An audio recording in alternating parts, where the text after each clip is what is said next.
work. And for me, the allergy came from being raised Catholic and the ritualistic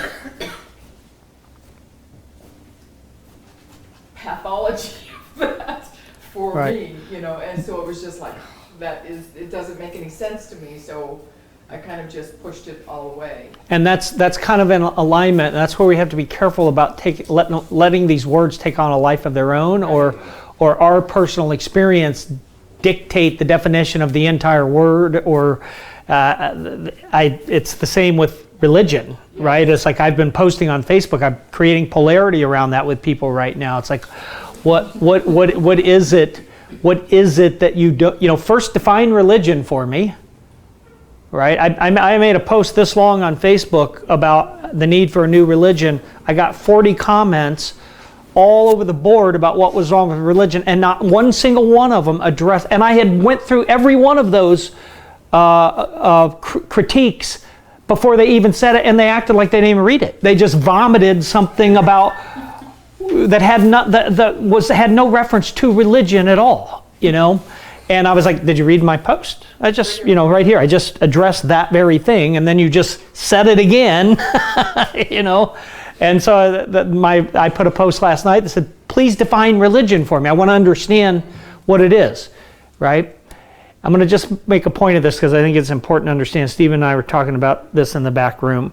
But the knee-jerk reaction to religion is part of postmodernity's insanity, right? It's part of their idea about mythic religion, that their one-dimensional, shallow understanding of religion is that the only thing I know about religion is that these Southern Baptists hate black people, or back in the days of the Crusades they were killing each other, but that's not religion. That's what a bunch of pathological, undeveloped people do within a religion. And the analogy I use is, please define religion. Now, I didn't ask you to define corruption within a religion. Government. That was the analogy. Right, I know. I didn't ask you to define corruption within a religion. I didn't ask you to define how a certain stage of development relates to a religion. I asked you to define religion, the term, right? You're telling me I can't even create a new religion. You don't even know what it is. Because you hate the word so much. And so I said, well, define religion on its own terms, right? In the same way, if I said define government, would you then define it as all of the corruption that's in most governments? That's not a definition of government. That's a definition of corruption. I didn't ask for that, right? What's the definition of government? And then if we are to make the claim that most governments end up corrupt, that's true. Here's my question to all of us that hate religion. If most governments end up corrupt, do we simultaneously hate the idea of having a government? Get this. Do you hate the idea of having a government if most governments have corruption in them? That's my question. No. Okay, so why not? So why do you hate religion? Because most religions you can point to have had some kind of corruption in them.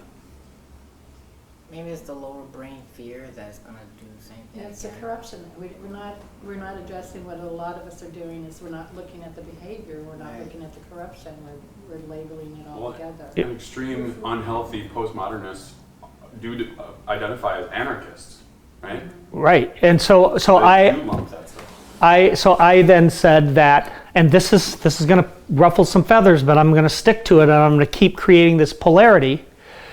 So we all agree that because governments are corrupt by and large, what we need is a better government with more developed people in them. True? True? Okay. So then why don't we say, since many religions ends up corrupt, what we need is a better religion with more developed people in it? Why don't we say that?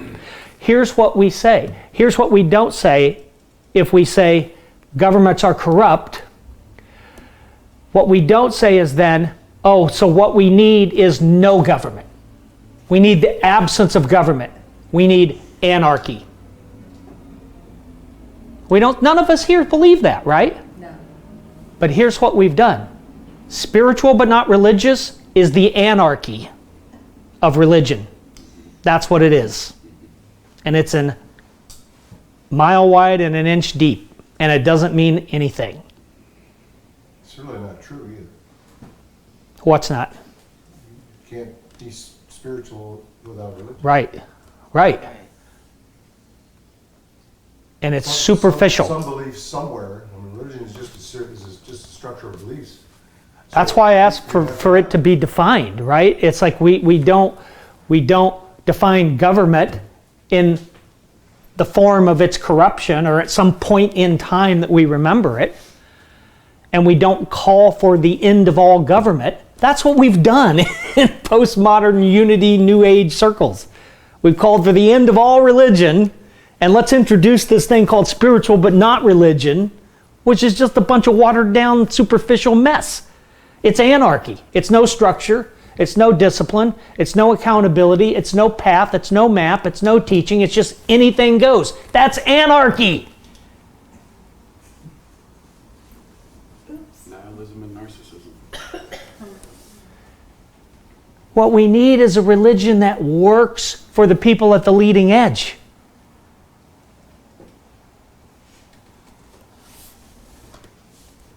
Maybe Reverend or Padre or? No. I'm not looking for that. Does that bring anything up?